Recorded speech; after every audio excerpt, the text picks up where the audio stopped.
আজকে যে বিষয়টা পুরো ভারত জুড়ে চর্চা চলছে সেটা হলো ওয়াকফ। এই ওয়াকফ নিয়ে সংক্ষেপে আমি আপনাদের কাছে দুই একটা কথা বলছি। প্রথমে আমি এটা বলি, এই ওয়াকফ সম্বন্ধে আমার কওমের মুসলিম সম্প্রদায়ের হাজারো লাখো মানুষের জানা নাই ওয়াকফটা কি। একটু মন দিয়ে শুনবেন ভাই, কেন বিষয়টা আমাদের জানা দরকার।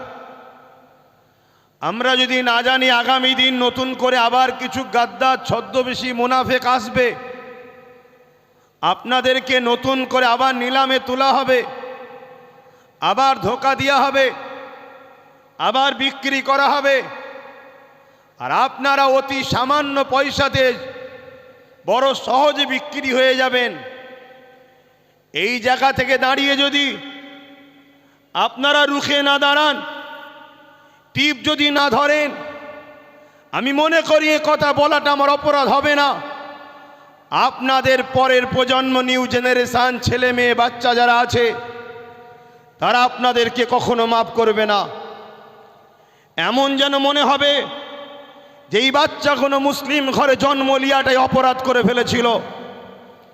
কেন এদের বাপ দাদুরা, এদের মা বোনেরা, এদের আত্মীয়রা তারা সজাগ সচেতন নয় বলে আজকে বারবার আমরা ঠকতে ঠকতে এমন একটা জায়গায় আমাদের বাচ্চাদেরকে পৌঁছাতে যাচ্ছি যেখান থেকে ঘুরে দাঁড়াবার আমাদের বাচ্চাদের কিন্তু আর উপায় থাকবে না। দুনিয়ায় দুমুঠো খেয়ে বাঁচবে কি, তার থেকে বড় বিষয় দুনিয়ায় এক আল্লাহকে মানতে পারবে কি, প্রফেট মুহাম্মদ রসুলকে মেনে চলতে পারবে কি, প্রকাশ্য কলেমা পড়তে পারবে কি, নামাজ মসজিদে পড়তে পারবে কি, মসজিদে হাইয়া আলাস সালাহ হাইয়া আলাল ফালাহ বলতে পারবে কি, কোরআন পড়তে পারবে কি, মুখে দাড়ি মাথায় টুপি দিতে পারবে কি, মা বেটিরা হিজাব পর্দা রাখতে পারবে কি? এই অস্তিত্বের লড়াইয়ে কিন্তু আজ আমরা নেমেছি। তাই প্রথমে আমাদের জানা দরকার এই ওয়াকফটা কি। খুব ভালো করে শোনেন, ওয়াকফ বিষয় যদি আমরা না জানি তাহলে আমাদেরকে বোকা বানাতে খুব সহজ হবে। মনে রাখবেন, ইতিপূর্বে এই দেশে একজন রাজা ছিল যার নাম আকবর। নামটা শুনতে মুসলমান হলো, কিন্তু সে ছিল একটা হতভাগা। কোরআনের বিরুদ্ধে একটা দ্বীন-ই ইলাহি বলে কিতাব বার করেছিল।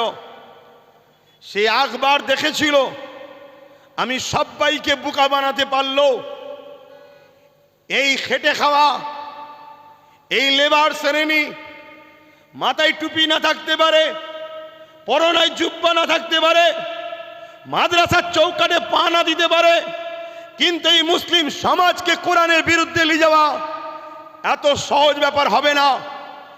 এরা গান যাত্রা ফাংশনে চলে যাচ্ছে, এদের অন্যায়, কিন্তু কোরআনের বিরুদ্ধে হাত উঠলে আমি আকবরেরকে, আমার অস্তিত্বকে মিটিয়ে দিতে এই মুসলমান কিন্তু এক পা পিছপা হবে না।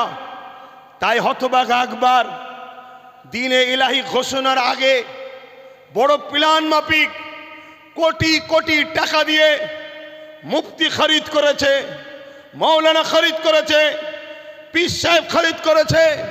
তৎকালীন সময়ে এক শ্রেণীর মানুষ, সবাই নয়, খরিদ করেছে।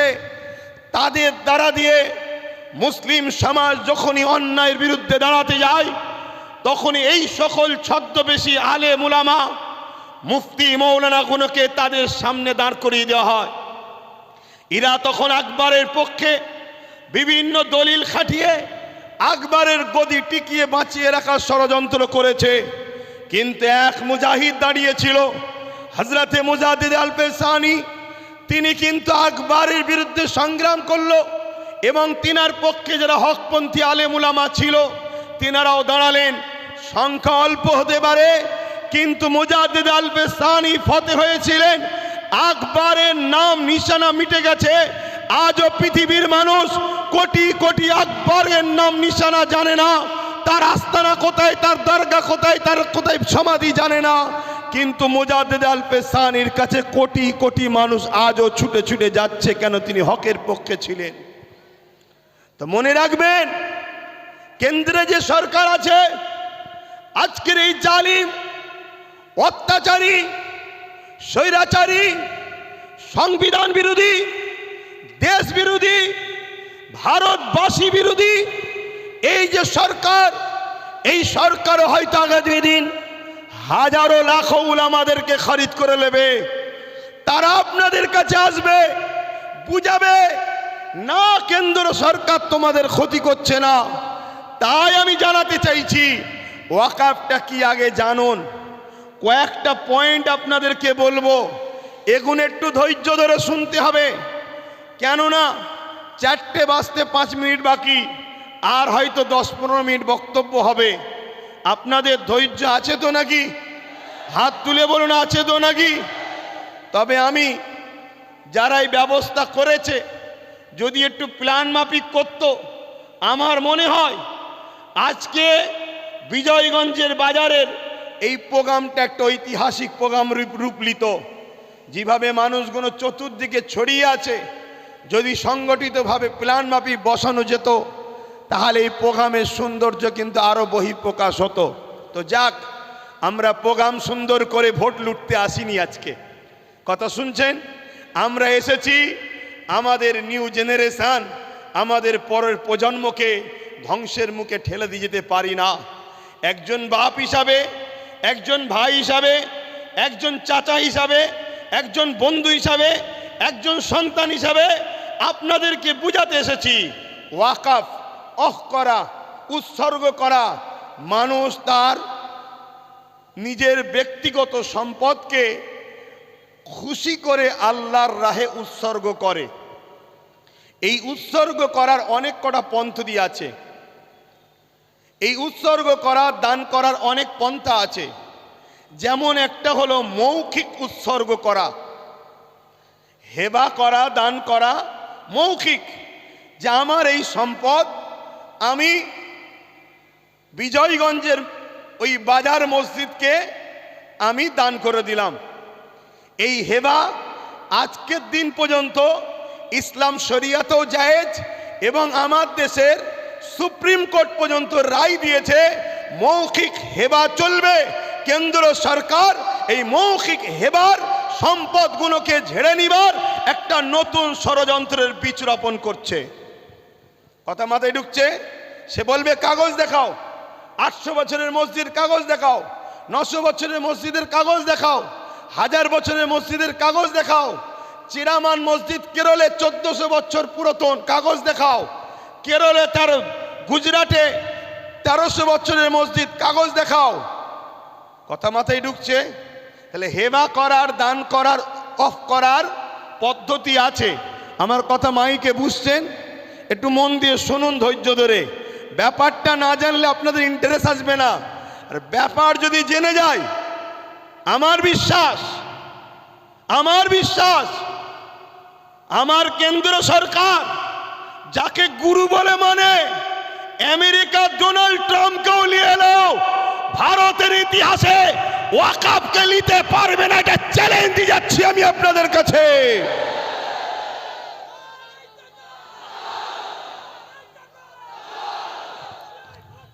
কেন?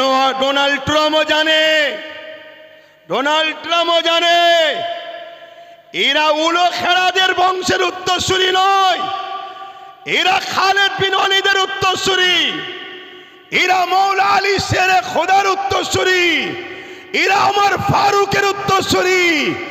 এরা এই জমিনের উপরে ইতিহাস তৈরি করে দিয়ে যায়।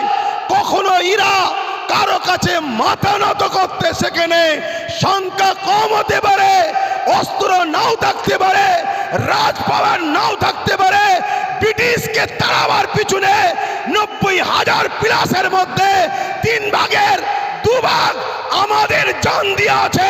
ব্রিটিশ কিভাবে তাড়াতে হয়েছে ওটা আমরা খুব ভালোভাবে জানি। তাই সাদা চামড়া তাড়িয়েছি, এবারে কালো চামড়াকে তাড়াবো। কিন্তু আমাদের ঘরে জানতে হবে ওয়াকফটা কি, এটা জানতে হবে। এই ওয়াকফ হাজার হাজার বছর ধরে চলে আসছে। শুনুন একটু ভাই, আমি বুঝাতে চাইছি, আর যদি বলেন যে না দু চার কথা বলে দিয়ে ছেড়ে দেন, তা ছেড়ে দিচ্ছি, তাহলে একটু বুঝুন।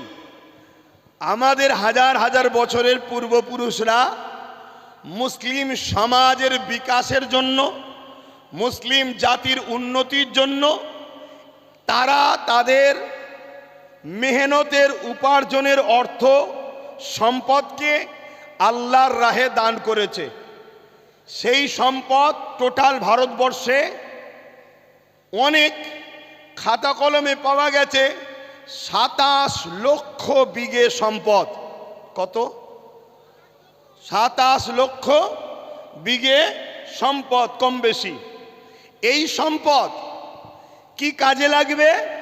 যিনারা দান করেছে মসজিদ, মাদ্রাসা, ঈদগাহ, খানকা, কবরস্থান, এক কথায় মুসলিম জাতির কল্যাণ।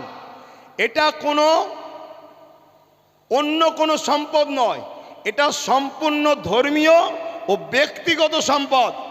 ইসলামে যেমন নামাজ একটা পার্ট, রোজা একটা পার্ট, হজ একটা পার্ট, জাকাত একটা পার্ট, ঠিক তেমন ইসলামেরই একটা পার্ট মানুষের সেবায় দান করা। এইটা দান করেছে। এই সম্পদ দীর্ঘ বছর ধরে চলে আসছে। এই সম্পদকে ঠিকভাবে নিয়ন্ত্রণ করার জন্য, এই সম্পদকে হেফাজতে রাখার জন্য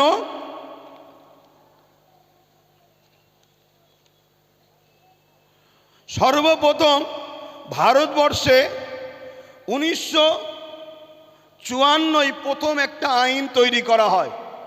কংগ্রেস পিরিয়ড চলছিল। তাদের কাজকে আমি খুব একটা খারাপ বলবো না। তারা চেয়েছিল যাতে করে একটা বোর্ড তৈরি হোক, কমিটি তৈরি হোক, যাতে করে ওয়াকফগুলো নয়-ছয় না হয়ে যায়, দানকৃত সম্পদ প্রতিটা জায়গায় যেন যায়। তারা বোর্ড তৈরি করলো ঠিকই, কিন্তু ব্যবহারের জায়গায় ঠিকভাবে চলছিল না। তাদের ইচ্ছা ছিল ভালো, কিন্তু কিছু অশুভ লোক ঢুকে যাওয়ার জন্য ওই ওয়াকফের অর্থ লুট হতে শুরু হলো। তারপরে এই ওয়াকফকে 1995-এ আরেকবার সংশোধন করা হলো।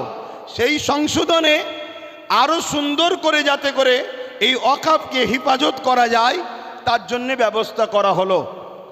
এরপরে এই 77 বছর আইন তৈরি হয়েছে, ওয়াকফ হেফাজতের জন্য বোর্ডও হয়েছে, সুন্দর সিস্টেমও হয়েছে, কিন্তু দুঃখের বিষয় যারাই নেতৃত্বে যায়, যারাই দায়িত্বে থাকে, তারাই সরকার আন্ডারটেকিং, সরকারের নিয়ন্ত্রণের লোক যায়। তাই 77 বছর ধরে কম বেশি সব গভর্নমেন্টই এই ওয়াকফের টাকার মধু চেকেছে। তার মানে আমাদের সম্পদ ঝেড়ে খেয়েছে। খোলা কথা, আপনাদের অসুবিধা হচ্ছে? আমাদের সম্পদের টাকা সব কটাই ঝেড়ে খেয়েছে। কিন্তু হঠাৎ করে বিগত 10 বছরও কেন্দ্রে যে সরকার আছে সেও ওয়াকফের টাকার মধু খেয়েছে। কিন্তু একটা প্রশ্ন, হঠাৎ করে এই ওয়াকফকে কেন আইন করে নিজেদের কবজায় নিবাস ষড়যন্ত্র করছে, এটা আমাদের ভাবতে হবে। এই জায়গাটা হলো পয়েন্ট। তার আগে আমি আপনাদের বলি, আমার রাজ্যে যিনি বর্তমান সরকার আছে, আমার রাজ্যে যিনি বর্তমান ক্ষমতায় রয়েছে, ইনি সাচার কমিটির রিপোর্ট অনুযায়ী আমাদেরকে কি ওয়াদা করে এসেছিল, ইনার আগে যে বাম সরকার ছিল সেই বাম সরকার নাকি 20,000 কোটি টাকা ওয়াকফ সম্পত্তি লুটপাট করেছে। অতএব আমি যদি ক্ষমতায় আসি মুসলমানদের ওয়াকফ উদ্ধার করে দেব। এটা বলেছিল না বলেনি? হাত তুলে বলবেন বলেছে না বলেনি? হাত তুলে বলবেন বলেছিল না বলেনি? এই ওয়াদা করেছিল। আরও অনেক ওয়াদা, 10,000 মাদ্রাসা, ফুরফুরা শরীফের রেল, ইটা সিটা বাড়িতে বাড়িতে, মানে দুনিয়া যা ফেঁকেছিল আর আমরা মূর্খর মতো নিয়েছিলাম। ওটা ছেড়ে দেন, আমি একটা টপিক নিয়ে আলোচনা করছি। তাহলে ইনি বলেছিলেন উদ্ধার করে দেবো, কিন্তু উনি এসেছেন 2011, আজকে 24, দীর্ঘ 13 বছর প্লাস হতে যাচ্ছে। কিন্তু দুঃখের সাথে বলতে হয় একটা সম্পদও উদ্ধার হয়নি। আমি 2013-14 থেকে আন্দোলন করছি যে ওয়াকফকে ফিরিয়ে দিতে হবে, ওয়াকফকে হেফাজত করতে হবে। রাজ্যে যে সরকার আছে তিনি একবার বেগম রোকেয়া রিসার্চ সেন্টার ওয়াকফ ভবন বলে একটা শিলান্যাস করেছিল, ওই শিলান্যাসই হয়েছে, একটা পর্যন্ত এখনো ইট গাঁথা হয়নি। কেন? সব সেটিং মাপে চলছে। এদের সবার বাপ, সবার মাথায় মনে রাখবেন আরএসএস বসে আছে। অতএব সমস্ত সম্পদকে আরএসএস এর ফান্ডে দিতে হবে, এটাই হলো ইনাদের মূল পরিকল্পনা। কেন? পুরো দেশ এখন কোন জায়গায় মোদি বসতে পারে, কোন জায়গায় শাহ বসতে পারে, কোন জায়গায় মমতা বসতে পারে, কোন জায়গায় অন্য কেউ দিল্লিতে অন্য কেউ নামে বসতে পারে। কিন্তু মনে রাখবেন সবার মাথাতে এই আরএসএস বসে আছে। তাই আরএসএস এর বিনা হুকুমে এরা কখনো কিছু করতে পারবে না। তাই ওয়াকফ ভবন তো শিলান্যাস হলো, কিন্তু টাল বাহানায় ওয়াকফকে রেজিস্ট্রেশন করা, তুলে আনা এমন কোনো ব্যবস্থা করলো না। এবং মনে রাখবেন আজকে এই আইন করার পিছনে উদ্দেশ্যটা কি? এই আইন করার পিছনে উদ্দেশ্য হলো, এখন দেখে দেখে অনেক বিষয় পড়তে গেলে অনেক সময় লেগে যাবে। 77 বছর ধরে কম বেশি সবাই খেয়েছে, এই টুকটুক টুকটুক করে সবাই খেয়েছে। কেন্দ্র সরকার চাইছে টুকটুক করে খেয়ে লাভ নাই, সব তো আমার হাতে, সব তো আমার হাতে। প্রধানমন্ত্রী আমার, স্বরাষ্ট্রমন্ত্রী আমার, সব আমার। কোর্টকে আইন অবশ্যই সম্মানের, কিন্তু কোর্টের মধ্যে অনেক জজও আমার, লয়ারও আমার। প্রেসার দিয়ে অনেক কিছু করে নেব। তার প্রমাণ হলো 1.5 ঘন্টার মধ্যে সাম্বালের মসজিদের জন্য আদেশ চাইল, সঙ্গে সঙ্গে দিয়ে দিল। আচ্ছা, আমার কলিকাতা সেই বোনটা কোথায়? আরজি করেন কোথায়? আরজি করেন। আজকে সেই বোন ইনসাফ পেল না। 1.5 ঘন্টার মধ্যে মসজিদের তলায় কি আছে খোঁড়ার জন্য রায় পেয়ে যায়। এটা কি সেটিং ছাড়া অন্য কিছু হতে পারে? এটা সেটিং ছাড়া অন্য কিছু হতে পারে? এইভাবে কেন্দ্র সরকার দেখছে টুকটুক করে খেয়ে হবে না, টুকটুক করে নিয়ে হবে না। সবই তো আমার, প্রত্যেক জেলার প্রত্যেক রাজ্যের সিএমও তো আমাদের, প্রত্যেক জায়গার ডিস্ট্রিক্ট ম্যাজিস্ট্রেট শুরু করে সব দপ্তরই তো আমাদের। অতএব এই সুযোগে ওয়াকফ 2024 সংশোধনের নামে ওয়াকফ সম্পদকে পুরো কবজা করে নাও। 44টা 1995 যে আইন হয়েছিল তা থেকে 44টা চেঞ্জ করতে চেয়েছে। তার মধ্যে কয়েকটা রিপোর্ট আপনাদের বলছি। সর্বপ্রথম ধর্মের মধ্যে বিভাজন করতে চেয়েছে, বলতে চেয়েছে শিয়া সুন্নি দুটো বোর্ড হবে। বিজেপি চায় যত মুসলমান টুকরো টুকরো হবে, ভাগ ভাগ হবে, তত বিজেপির ফায়দা হবে। তাহলে শিয়া সুন্নি দুটো ভোট করতে চেয়েছে। যারা বলে এক দেশ এক ভাষা এক ভোট, তারা আবার হঠাৎ করে ওয়াকফকে দুটো ভাগ করছে কেন? আমাদের মধ্যে টুকরো টুকরো ছোট ছোট করে দিতে চাইছে। কি করতে চেয়েছে? এর মধ্যে চেয়েছে 20 জনের কমিটি ছিল সেন্টারে, সেটাকে 21 জনের কমিটি করতে চাইছে। 11 জন অমুসলিম ভাইকে ঢুকাতে চাইছে। আমি সম্মান, শ্রদ্ধা, ভালোবাসা রেখে, সম্প্রীতি রেখে আমার অমুসলিম ভাইদের বলবো, ভাই মনে দুঃখ নেবেন না, এটা আমার ছেলের সম্পদ, এটা আমার ছেলের রুজি রুটি, এটা আমার বাচ্চার হক, আপনি মেরে নেবেন না আমার সোনার ভাই। আপনার দেবত্ব সম্পদ আছে, সেখানে যদি আমরা মুসলমান বলি আমাদেরকে ঢুকাতে হবে। খ্রিস্টান ভাইদের সম্পদ আছে, আমরা মুসলমান যদি বলি সেকুলারের নামে ধর্মনিরপেক্ষ দেশ আমাদেরকে ঢুকাতে হবে। এটা অন্যায় হবে। কেন? দেবত্ব সম্পত্তি হিন্দু ভাইদের, তাদের বাচ্চাদের অধিকার, তাদের ধর্মীয় অধিকার, তাদের সংস্কৃতি অধিকার, সেখানে যেমন আমার যাওয়াটা উচিত হবে না, তাই আমার অমুসলিম ভাইদেরকে বলবো, কেন্দ্র সরকার আজকে আমার বাচ্চার রুটি কাটতে চাইছে, আমার মসজিদের আজান বন্ধ করতে চাইছে, আমার ধর্মীয় কালচারকে মিটাতে চাইছে, তাই খারাপ নেবেন না, আমাকে কমনাল মনে করবেন না। আমি সত্য কথা বলছি, আমার অধিকার কেন্দ্র সরকার মেরে নিতে চাইছে, তাই 21 জন কমিটির মধ্যে 11 জন অমুসলিমকে ঢুকাবে, তাহলে সংখ্যা গুরু অমুসলিম হয়ে গেল। যে কোনো সময় বাকি 10 জনকে ল্যাং মেরে বাদ দিয়ে দেবে, তাহলে ওয়াকাফের মধ্যে আমাদের আর কেউ রইল? জোরে বলেন। কেরলের 14 বছরের মসজিদ নিলাম করে কর্পোরেশনদের হাতে তুলে দিতে অসুবিধে হবে? গুজরাটের 13 বছরের মসজিদ ভেঙে ওটাকে ওয়াকাফ কর্পোরেশনদের হাতে, আদানি আম্বানির হাতে তুলে দিতে অসুবিধে হবে?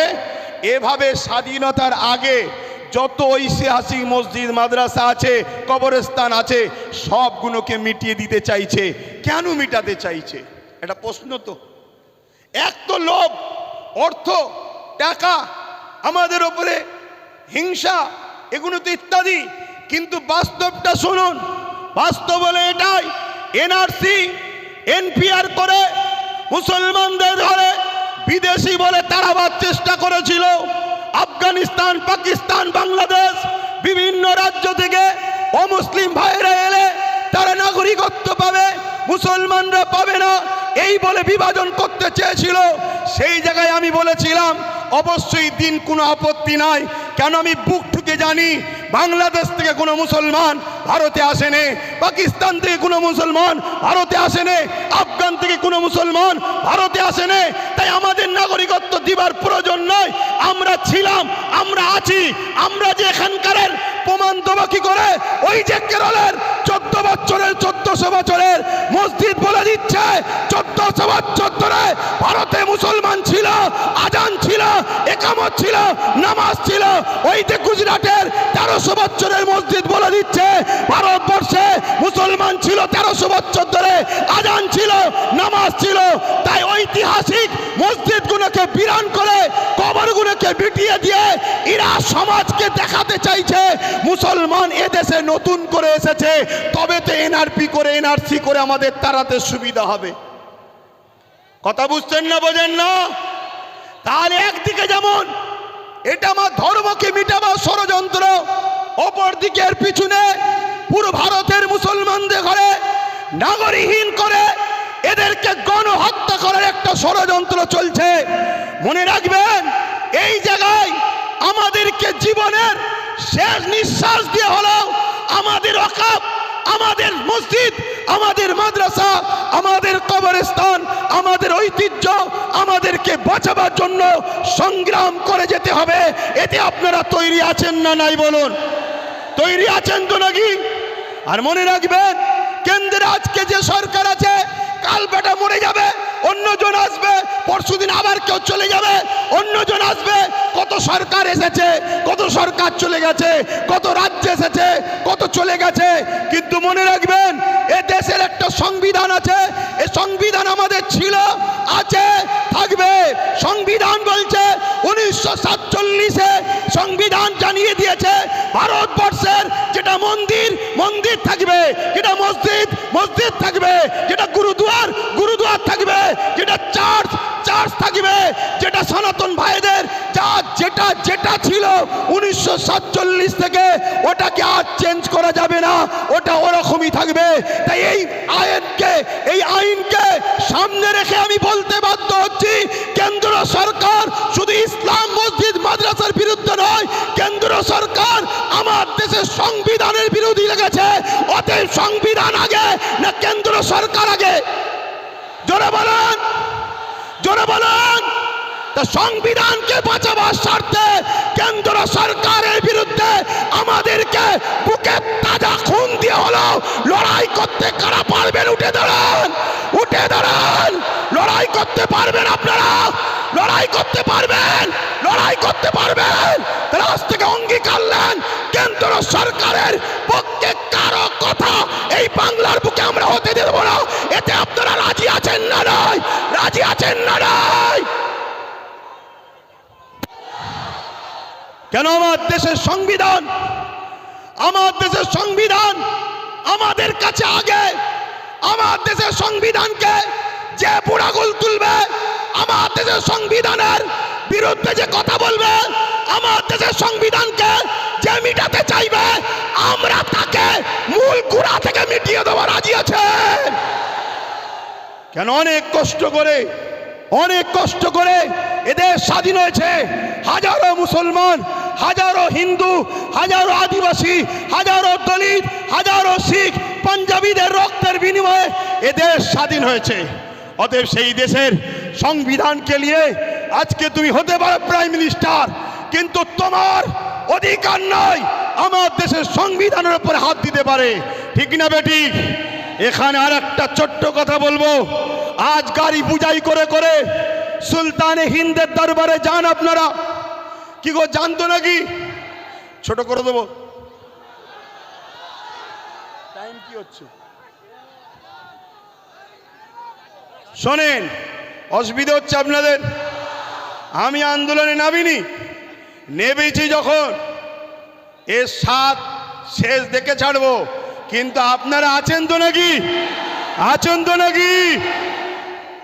মনে রাখবেন। আচ্ছা, এই আন্দোলনটা করবেন কার সাথে?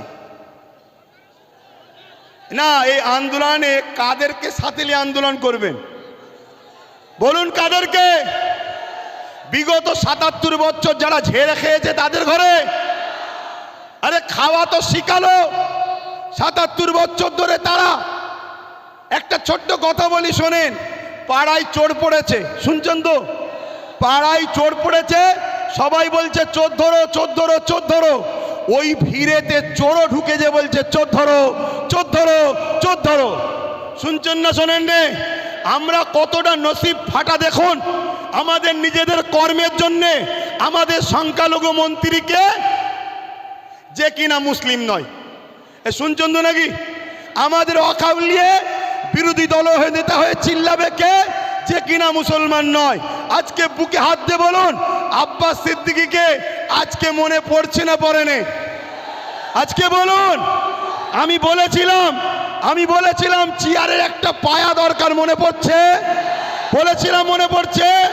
আজকে বলুন, টোটাল ভারতবর্ষে যদি বা বাংলা থেকে যদি ২-৫টা নওশাদ সিদ্দিকীর মতো যদি সেন্টারে পাঠানো যেত, তাহলে বিল করার সাথে সাথে চেয়ার ছুঁড়ে মারত।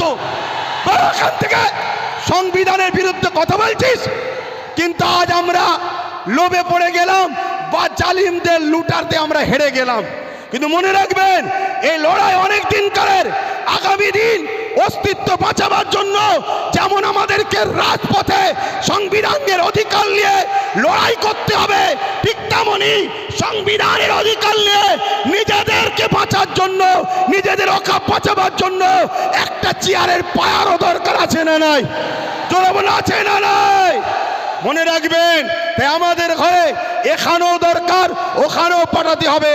যখনই সংবিধান বিরোধী কিছু কথা হবে তখনই তারা লড়বে।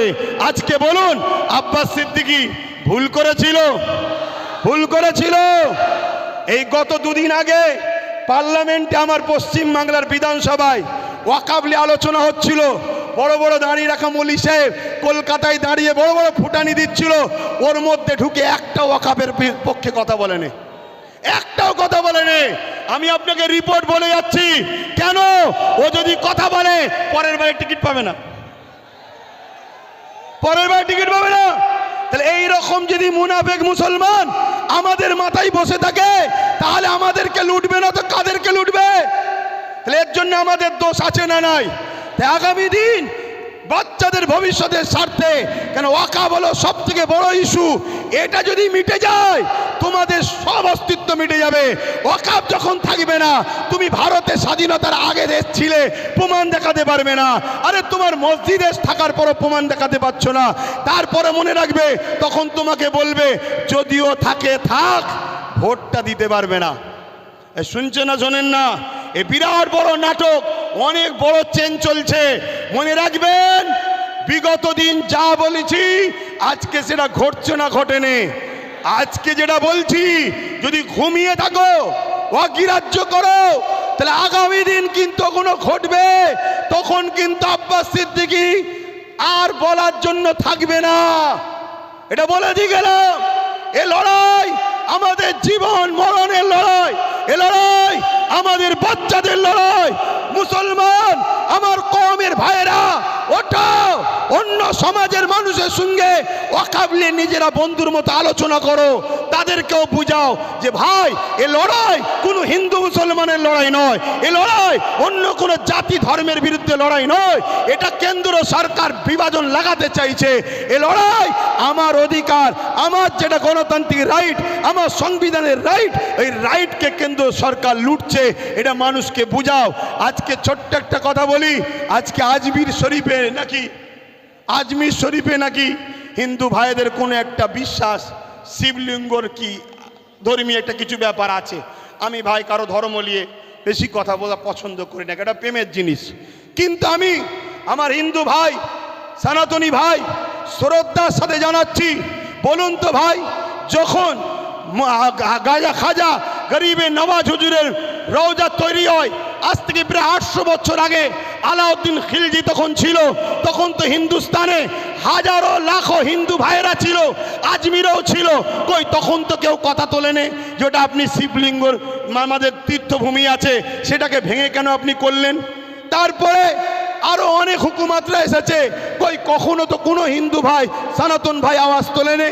তারপরে ইংরেজ এসেছে, আজকে আমার দেশে এই বিজেপির অটল বিহারী বাজপেয়ী সাহেব এসেছে, কই তখন তো আওয়াজ ওঠেনি। এটা শুধুমাত্র আমাদেরকে ব্রেন ডাইভার্ট করছে, হিন্দু ভাইদের করে বোকা বানানো হচ্ছে। শ্রদ্ধার সাথে বলছি, আপনারা নিশ্চয়ই জানেন LIC-কে বিক্রি করে দেওয়া হয়েছে। LIC-তে চাকরি গেছে কাদের? খারাপ নেবেন না, LIC মুসলমানরা চাকরি করে না, আমার হিন্দু ভাইদের চাকরি গেছে। হকারকে বন্ধ করে দেওয়া হয়েছে, কাদের কাছে চাকরি বলুন? আমার হিন্দু সনাতন ভাইদের। শুনুন আমার হিন্দু ভাইরা, সনাতন ভাইরা, শ্রদ্ধা দিয়ে বলছি, যতটা আপনি ভারতকে ভালোবাসেন আমিও ততটা ভালোবাসি। আমি আপনাকে ছোট করছি না, তবে আমার ধর্ম বলছে দেশকে ভালোবাসা, তাই দেশের জন্য মরা এটা আমাদের জন্য পুণ্যের কাজ। দেশকে আমরা এতটাই ভালোবাসি, তাই আপনাদেরকে শ্রদ্ধার সাথে জানাচ্ছি, মনে রাখবেন রেল বিক্রি হয়ে গেল, জিনিসপত্রের দাম কিভাবে চলছে, একটার পর একটা, কারেন্ট থেকে শুরু করে এয়ারপোর্ট থেকে শুরু করে সব বিক্রি হয়ে যাচ্ছে। তাই আইকে চোখকে ঘোরাবার জন্য এই সব ষড়যন্ত্র চলছে।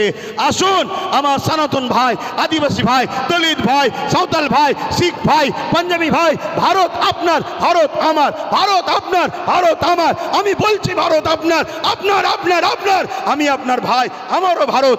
আসুন মিলেমিশে যেভাবে ব্রিটিশের কালো থাবা থেকে আমার দেশকে আজাদ করেছি, এই সকল অশুভ যারা দেশকে লুটছে এদের হাত থেকে আমরা দেশকে আবার নতুন করে ফিরিয়ে সুন্দর করে সাজাবার জন্য কাঁধে কাঁধ মিলিয়ে চলি। মনে রাখবেন আমার সনাতন ভাই, আদিবাসী ভাই, দলিত ভাই, সাঁওতাল ভাই, ভারতবর্ষ হলো একটা গাছ, একটা গাছ, একটা বট গাছ বলেন আর যে কোনো গাছ বলেন, একটা শক্তিশালী বড় গাছ। এই গাছের অনেক শিকড় আছে, এই শিকড়ের নাম একটা সনাতন, একটা আদিবাসী, একটা দলিত, একটা সাঁওতাল, একটা বাগদি।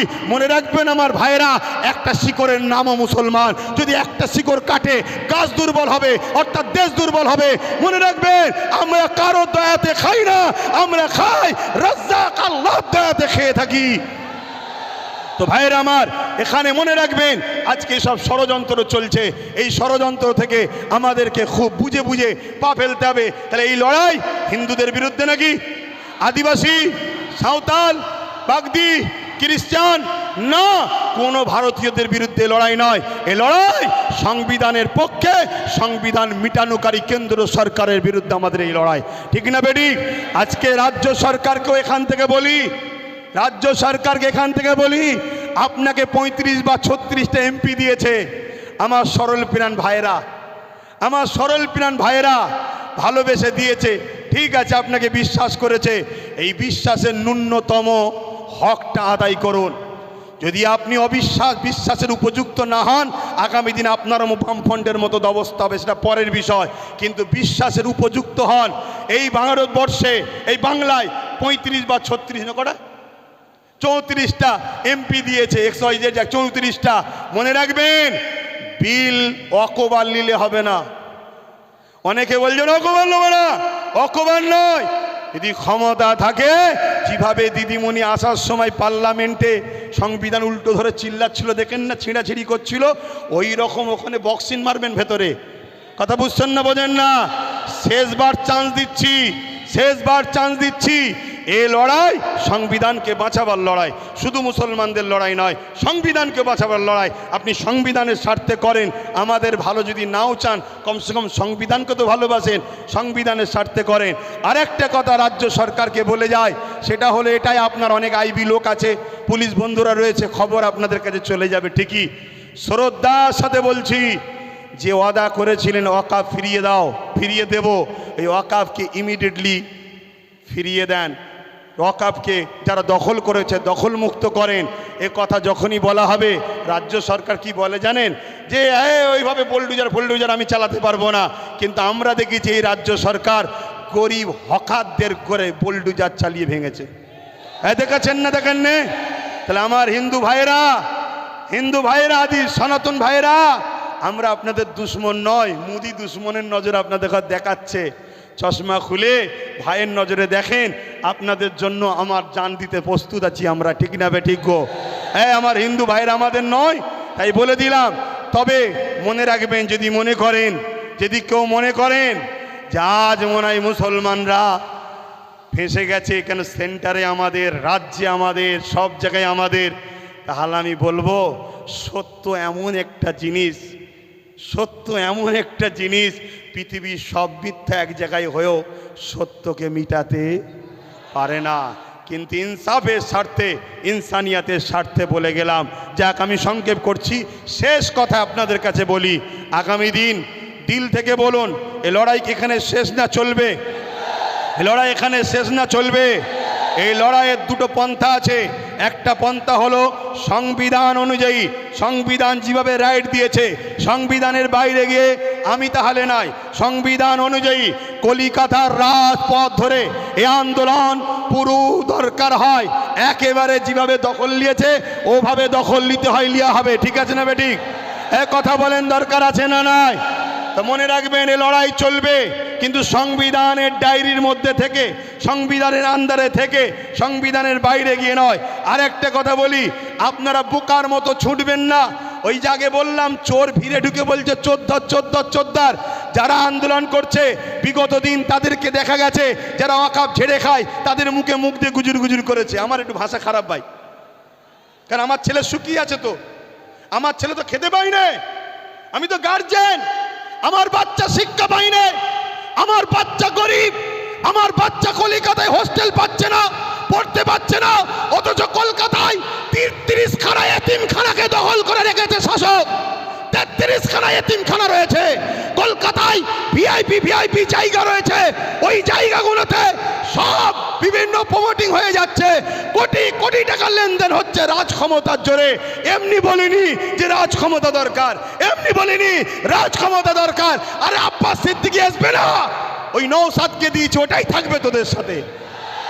আমি আমার যেটা করছি করব, কিন্তু তোমাদেরকে ভাবাচ্ছি, তোমরা ভাবো আজকে বিধানসভায় এতগুলো তো মুসলিম এমএলএ রয়েছে, এমপি রয়েছে, এই গত পরশু দিনে আলোচনা হয়েছে, কারো মুখে কথা নেই। তোমাদের নওশাদ, ভাঙড়বাসী, তোমাদের নওশাদ, তোমরা গর্ব করো, তোমাদের নওশাদ। তোমাদের এই ভাঙড়ে পাওয়ার গ্রিগেড যখন তৈরি হয়, 3 বিঘে ওয়াকাফ জায়গা ঝেড়ে নিয়েছে। আমি বলে যাচ্ছি, মিলিয়ে নাও, 3 বিঘে ওয়াকাফের জায়গা পাওয়ার গ্রিডের নামে নিয়েছে। পাওয়ার গ্রিডের প্রয়োজন আছে না নাই ভাঙড়বাসী জানে, ও বিষয়ে যাচ্ছি না, আরো জায়গা আছে তো, কিন্তু ওয়াকাফ নিবি কেন? কথা বুঝে আসছে?